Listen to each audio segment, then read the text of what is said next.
জুলাই পদযাত্রা হচ্ছে নতুন দেশ গড়ার জন্য।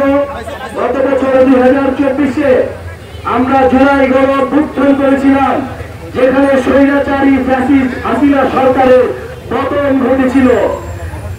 স্বৈরাচারী হাসিনা দেশ থেকে পালাতে বাধ্য হয়েছিল।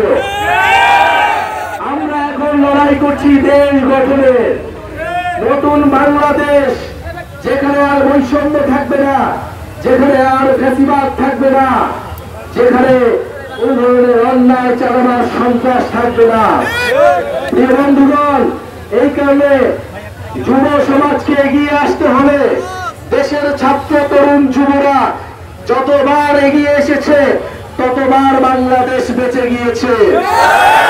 2024-এ এই ছাত্র যুব তরুণরাই দেশকে রক্ষা করেছে, স্বাধীনতাকে রক্ষা করেছে।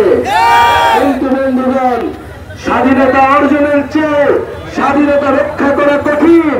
তাই আমাদের এইবারের স্বাধীনতা যাতে বেহাত না হয়, সেজন্য আমাদের সচেতন থাকতে হবে। এ কারণে এই জাতীয় নাগরিক পার্টি এনসিপি গঠিত হয়েছে। আজকে আমরা পীরগঞ্জে এসেছি, আমরা উত্তরবঙ্গ, আমরা রংপুরের বিভাগের প্রতিটি জেলায় যাচ্ছি।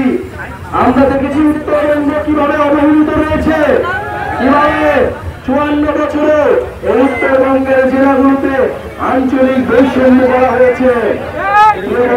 আমাদের দাবি খুবই কম, খুবই সুস্পষ্ট। আমরা ভাতের অধিকার চাই, আমরা কাজের অধিকার চাই, আমরা চিকিৎসা চাই, আমরা শিক্ষা চাই। আমরা অন্য কোন দেশের দালালি করব না। আমরা স্বাধীনভাবে মর্যাদা নিয়ে বাংলাদেশ রাষ্ট্রকে গঠন করব। আজকে আমরা কথা বাড়াবো না।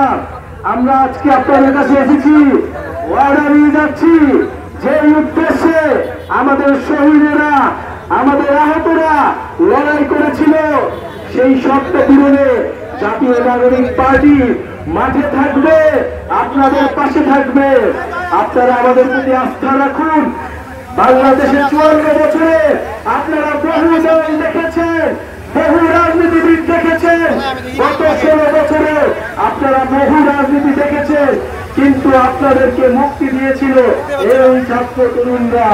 তবে ছাত্র তরুণদের উপরে ভরসা করুন।